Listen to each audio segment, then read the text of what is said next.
ভালো করে বোঝো। দুটো সার্কেল দেওয়া আছে, দুটো বৃত্ত, এই একটা বৃত্ত, বোঝানোর সঙ্গে কথা বলবে না, ভালো করে বুঝবে।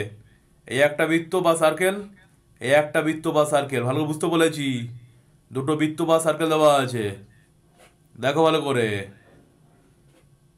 এই যে দেওয়ার পর তাদের পরিধি বা সার্কামফারেন্সের রেশিও বা অনুপাত দেওয়া আছে কত, 2:3। এর বলে এরিয়া বা ক্ষেত্রফলের রেশিও অনুপাত, রেশিও বা অনুপাত বের করতে বলেছে। তো দেখো কী করবো। ধরো এই একটা সার্কেল, এই একটা সার্কেল, তাই এটাকে আমি ধরে নিচ্ছি সাপোজ সার্কেল 1, এটা ধরে নিচ্ছি সাপোজ সার্কেল 2। ভালো করে বুঝবে এদিকে, বোঝানোর সময় দুষ্টুমি একদম নয়। পরিধি বা সার্কামফারেন্স দেওয়া আছে, তাহলে দেখো ভালো করে। সার্কেল 1 মানে বৃত্ত এক, যে C1 ধরবো, তার পরিধি কি হবে 2, আমরা জানি পরিধি, বাট এর ফর্মুলা কি, 2πr। ঠিক আছে, 2πr। তো কিন্তু এর ব্যাপারটা যেটা দাঁড়াচ্ছে, ভালো করে বোঝো। এর যেমন পরিধিটাকে বা সার্কামফারেন্সটাকে আমরা C1 ধরে নিয়েছি, ঠিক তেমনভাবে এর এই যে, ভালো করে বোঝো, এর এই ব্যাসার্ধ বা এই আরটাকে আমরা কি ধরে নেবো, R1, নাহলে অঙ্কটা করতে পারবো না। এর যেটা আছে ব্যাসার্ধ, ভালো করে বুঝবে, এটা ধরে নেবো আর কি, R2 ধরে নেবো, দুটো তো, তাই R1 R2। তাহলে এটা কি হবে, R1 প্রথমটা। পরেরটার দ্বিতীয়টা ভালো করে বুঝবে, দ্বিতীয়টা হচ্ছে C2 ইকুয়াল টু, তাহলে কি হবে 2πr2। বোঝা গেছে ব্যাপারটা, দুটোকে ডিফারেন্স করার জন্য। এটা প্রথমটা, প্রথম বৃত্ত বা প্রথম সার্কেলটা যেটা দিয়েছিলাম, এটা দ্বিতীয়টা। এ হয়ে গেছে। এবার দেখো এদের দেওয়া আছে, ভালো করে বোঝো। এদের রেশিও দেওয়া আছে, কি রেশিও দেওয়া আছে, এ দেখো C1 আর এই C2, এদের রেশিও কত দেওয়া আছে, 2:3। ভালো করে বোঝো। তাহলে কি হবে, C1 প্রথমটার, এটা C1 পরিধি বা সার্কামফারেন্স, পরেরটা C2 ইকুয়াল টু কত, 2/3। এই যে C1, C1 যেটা আছে তার মান কত আছে, এক্ষুনি লিখলাম আমরা, 2πr1। আর C2টা কত, 2πr2 ইকুয়াল টু কত, 2/3। এবার দেখো 2π কেটে গেল, ভালো করে দেখো। তাহলে R1, ভালো করে দেখো, R1/R2 ইকুয়াল টু তাহলে কত হলো, 2/3। ভালো করে দেখো, R1 আর R2 2/3 হলো। এবার মন দিয়ে একটু ভালো করে এই জায়গাটা খেয়াল করলে বুঝতে পারবে, যদি আমরা 1 2 না ধরতাম তাহলে আরও আরও কেটে যেত, কিছু থাকতো না। সেই জন্য আমরা পরিধিটাকে বা সার্কামফারেন্সটাকে যেমন আমরা C1 C2 করে নিয়েছি, ঠিক একইভাবে ব্যাসার্ধ বা রেডিয়াস যেটা রয়েছে, এটাকেও আমরা এখানে R1 অ্যান্ড R2 করে ধরে নেব। ধরলেই R1 অ্যান্ড R2 দুটো আলাদা আলাদা পেয়ে গেলাম। দেখো এই দেখো, R1 আর R2 পেয়ে গেছে 2:3, মানে 2:3, এই পেয়ে গেছে। এই যে কত সহজভাবে সুন্দরভাবে পেয়ে গেলাম, দেখো। বোঝা গেছে এই পর্যন্ত, ইয়েস অর নো?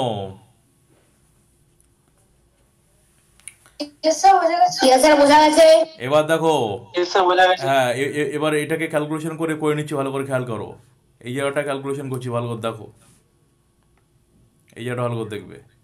ঠিক আছে, করার আগে আমাদের অঙ্কের মধ্যে কি বলেছে, যে ক্ষেত্রফল বা এরিয়া রেশিও বের করতে হবে।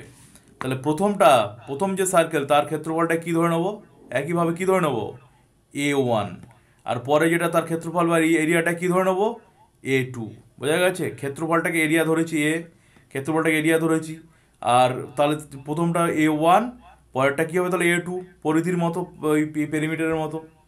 বোঝা যাচ্ছে, ক্ষেত্রফল, প্রথম ক্ষেত্রফল মানে A1, দ্বিতীয় ক্ষেত্রফল মানে A2, এই ধরে নিলাম। ভালো করে বোঝো, তাহলে প্রথমটার ক্ষেত্রফল বা এরিয়ার ফর্মুলা কি, পাই, ভালো করে বোঝো, πr²। এটা কোন আর, এটা প্রথম হওয়ার জন্য কোন আর, এই আরটা না, যে আর এর নিচে 1 আছে, yes or no? Yes, sir. আর এটা এটা এটা 2 হওয়ার জন্য এটা কোন আর, πr², কোন আর এটা, πr2 স্কয়ার। এই যে, এই আর যে, বোঝা গেছে। এবার ভালো করে দেখো, রেশিও বলেছে, তাহলে A1/A2 ইকুয়াল টু তাহলে কত হচ্ছে, πr², এই যে ওয়ানটা, যেটা আর যেটা 1 আছে সেটা, আর πr² যেটা 2 আছে সেটা, এই যে লিখে ফেলেছি। ভালো করে বোঝো এবার। এ দেখো, পাই কেটে গেল, তাহলে পড়ে থাকলো কে, আর স্কোয়ার এই যে 1, আর এটা কে থাকে গেল আর স্কোয়ার এই যে 2। এবার ব্যাপারটা যেটা দাঁড়াচ্ছে যে আর এর ভ্যালু স্যার কী করে বের করবো? আর এর ভ্যালু ভালো করে দেখো, আর এর ভ্যালু কীভাবে বের করবো? এখানে দেখো, এই দেখো, এই দেখো, এই আর ওয়ান মানে কি বলো তো? 2 না? এই যে আরে আর টু মানে কি 3 না? ইয়াস অর নো? এটার মানে কি? এটার মানে কি ভালো করে বোঝো। Yes, sir. এটার মানে এটা না? দেখো তো, এই আর1 ইজ টু আর2 ইকুয়াল টু 2:3 না? এটা এটা যেটা লেখা আছে ওটাকে যদি আমরা করি এটা হবে কিনা বলো? যেটা লেখা আছে এটাকে যদি করি আমরা এটা হবে কি হবে না? তাহলে আর1 মানে 2 Yes, sir. আর আর2 মানে 3। এই যে তাহলে দেখো প্রথমটা দেখো ভালো করে বোঝো। প্রথম যেটা আছে আবার দুবার বোঝাবার চিন্তা নেই। প্রথম আর ওয়ান মানে কি 2, এটার মানে হচ্ছে 2, এই যে 2, এটার ভ্যালু হচ্ছে 2 এই যে, আর তার মাথায় স্কোয়ার আছে এই যে, আর এটার ভ্যালু মান কত? 3, আর তার উপরে এই স্কোয়ার আছে এই যে লিখে ফেললাম। তাহলে আনসার কি হলো? 4/9। তাহলে আনসার কি হলো? 4:9। চিৎকার করার দরকার নেই, আবার বোঝাচ্ছি দেখো, আবার বোঝো আরেকবার।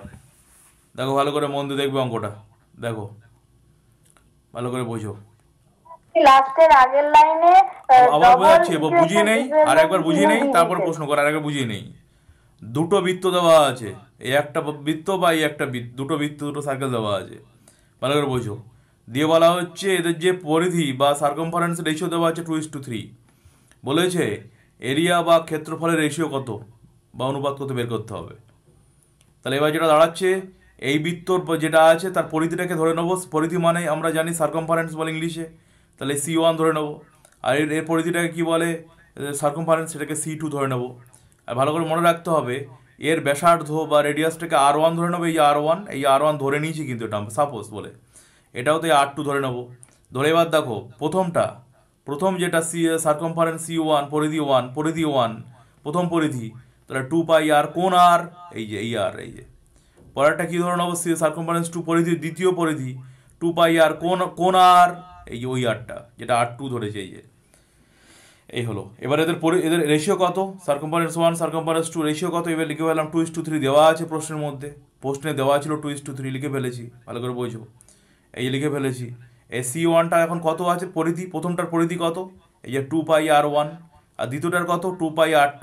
এই দেখো 2πr কেটে গেল, তাহলে R1/R2 সমান কত? 2:3। এই R1/R2 সমান 2:3, মানে কি R1:R2 সমান 2:3। এই বাই মানে তো রেশিও, অনুপাত 2:3 করে নিয়েছি। এবার দেখো প্রশ্নের মধ্যে বলেছে প্রথমটার ক্ষেত্রফল বা এরিয়া, দ্বিতীয়টার ক্ষেত্রফল বা এরিয়ার এদের রেশিও বা অনুপাত কত। তাহলে প্রথমটাকে একইভাবে আগের পেরিমিটারের মতো, পরিসীমার মতো, এই পরিধির মতো যেটা আছে ওই সার্কামফারেন্স বা পরিধির মতো, এটাকে ধরে নিচ্ছি আমরা A1 প্রথমটার ক্ষেত্রফল, A2 দ্বিতীয়টার ক্ষেত্রফল। তা এরিয়ার ফর্মুলা কি? πr²। কোণ আর প্রথমটার আমরা কোণ আর ধরেছিলাম R1 ধরেছিলাম, দ্বিতীয়টার কোণ আর দ্বিতীয়টার কোণ আর ধরেছিলাম R2 ধরেছিলাম, এই যে নিচে R2। তাহলে এবার দেখো একইভাবে A1/A2 ইকুয়াল টু πr², নিচে 1, আর এখানে πr² নিচে এই 2। তাহলে এখানে দেখো এখন পাই কেটে গেল, তাহলে R²/R² থাকলো, ভালো করে বলছো। কোণ আর প্রথম আর, কোণ আর দ্বিতীয় আর। তা প্রথম আরের ভ্যালু একটু আগে তো বেরোলো 2, দ্বিতীয় আরের ভ্যালু একটু আগে বেরোলো 3। তা 2² মানে কত? 4, 3² মতো 9, তার মানে 4:9। তার মানে প্রথম যে A1 আর দ্বিতীয় যে A2 মানে প্রথম পরিধি আর দ্বিতীয় পরিধির অনুপাত, প্রথম পরিধি এবং দ্বিতীয় পরিধির অনুপাত বেরিয়ে গেল 4:9। বোঝা গেছে না যায়নি? বোঝা গেছে? Yes, sir. স্যার ম্যাথটা একবার দেখাবেন?